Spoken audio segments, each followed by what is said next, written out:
ஹாய்ங்க, நான் உங்க தோழி ஃப்ரம் சென்னை. நம்ம சேனல் சூடா கொஞ்சம் காஃபி. என்னது மைசூர் பாக் ஒரு மிஸ்டேக்கா? வாங்க கதைக்குள்ள போலாம். 1920ஸ்ல மைசூர் ஆட்சி செஞ்சு கொண்டிருந்தது மகாராஜா கிருஷ்ணராஜ வடையார் 4ஆம் மன்னர். அவர் ஆட்சி செஞ்ச காலத்துல கலை, இலக்கியம், புதுசா கண்டுபிடிக்கிற உணவு முறைகள், கலாச்சாரம் இது எல்லாத்துக்கும் நிறைய முக்கியத்துவம் கொடுத்திருக்காருங்க. கோல்டன் எரா ஆஃப் மைசூர்னு சொல்லப்பட்டதும் அந்த காலம் தாங்க. அப்போ ஒரு நாள் ராஜாவுக்கு ஏதாவது ஸ்வீட் சாப்பிடணும் போல இருந்திருக்கு. அப்ப நேரா அங்க பேலஸ்ல இருக்க சமையல்காரர்கிட்ட போய் எனக்கு ஏதாவது ஸ்வீட் செஞ்சு கொண்டு வாப்பா அப்படின்னு சொல்லியிருக்காரு. சமையல்காரரும் என்ன செய்யலான்னு யோசிச்சு கடலை மாவு, நெய், சர்க்கரை இது எல்லாத்தையும் போட்டு ஒரு ஸ்வீட் செய்யலான்னு ஒரு அண்டால போட்டு கிண்டிக்கிட்டு இருந்திருக்காரு.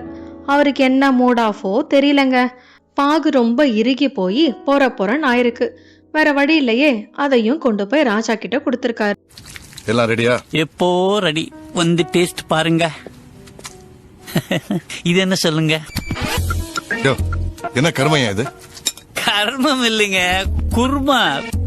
அப்படியெல்லாம் ராஜா சொல்லாம சரி கொண்டு வாப்பா, வித்தியாசமா இருக்கு, டேஸ்ட் பண்ணி பார்க்கலான்னு சொல்லியிருக்காரு. நாக்கில் வச்சோன்னு அப்படியே கரைஞ்சு போயிருக்கு. ஆஹா, அருமை அருமை, இது என்ன ஸ்வீட்பான்னு கேட்டிருக்காரு. ஆன் த ஸ்பாட்டில் சமையல்காரரும் இது மைசூர் பேலஸில் செஞ்சது, பாகு வேற இறுகி கட்டி போச்சு, ஸோ மைசூர் பாகு இது ரெண்டுத்தையும் சேர்த்து மைசூர் பாக்குன்னு சொல்லியிருக்காரு. அப்போ தாங்க இந்த பேரே வந்துச்சு. இப்படி தான் மைசூர் பாக்கும் கண்டுபிடிக்கப்பட்டது. இவ்வளோ ஜென்ரேஷன்ஸ் ஆகி நம்ம மைசூர் பாக்கு என்ஜாய் பண்ணிட்டு தான் இருக்கோம்ல. நிஜமாவே சொல்லணுன்னா வரலாற்றில் நடந்த ஒரு ஸ்வீட்டான மிஸ்டேக் தாங்க இந்த மைசூர் பாக்.